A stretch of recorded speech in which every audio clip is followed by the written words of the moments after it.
When I think of my nostalgia for Kingdom Hearts 2, I remember a story I enjoyed and gameplay systems that elevated the franchise to seemingly unachievable heights. From the fast-paced action, the feeling of power progression, and the constant options to change how I could play, I remember it fondly as one of the best games of all time for me. And after rewatching my playthrough, I've decided to place it ahead of Trails of Cold Steel 1. Here's why.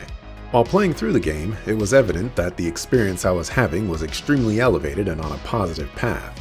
Despite the opening of the game having its slow patches, I could both experience and feel lots of tweaks done to mechanics and narrative development.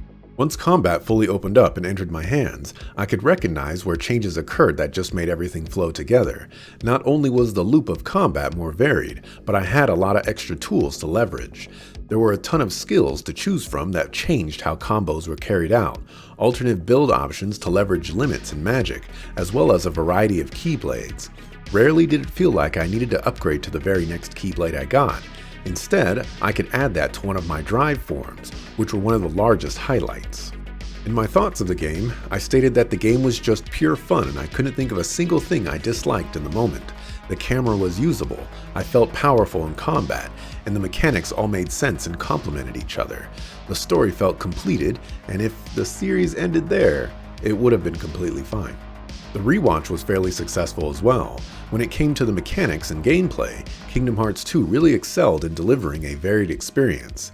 Enemy types changed world to world, interacting with enemies and bosses changed, and there were a lot of large spectacle moments that made a great watching experience. It was very cool to see a drive form activated and witness an elevated or changed playstyle based on what form was chosen. It was also very cool that it could be leveled up, which meant that one of the most powerful tools available only got stronger as the game progressed. I do think that some ideas didn't quite hit the mark though.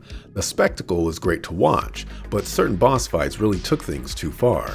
Bosses like Jafar and the Medallion boss from Port Royal had great levels of annoyance, while some of the final fights against Organization 13 members were overly complicated and had some near one-shot mechanics. I also feel like the story once again suffered, and that was in no small part due to the implementation of Disney worlds. Once again, they felt like mandatory filler side quests with no importance to a grand narrative. They slowed down the game immensely, and having to revisit worlds a second time felt unnecessary. Based on memory, I ranked Kingdom Hearts 2 at 6 out of 117, and it presents itself in a rare position. Sequels struggle to improve on their predecessors in the way Kingdom Hearts 2 does, and its method of doing so was implemented very well. Gameplay is the strongest factor of the game, and it seems to excel in all facets of it.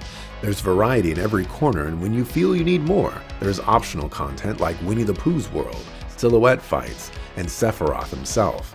There's challenge for those who crave it, and plenty of collectibles for those who seek them out. The story is the area of biggest struggle, however.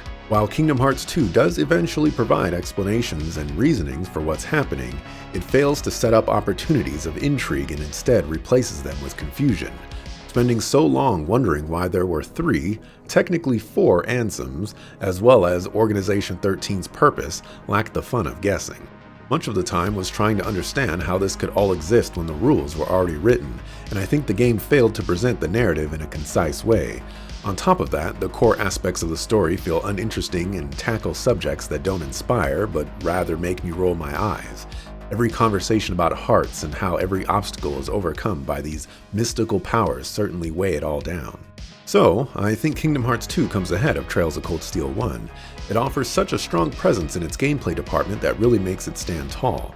Despite the struggle it has, the peaks it reaches far outweigh the valleys created in their wake. And even though the story of the game falters in many areas, it is more than serviceable, and these two factors provide a solid gap between it and Trails of Cold Steel 1.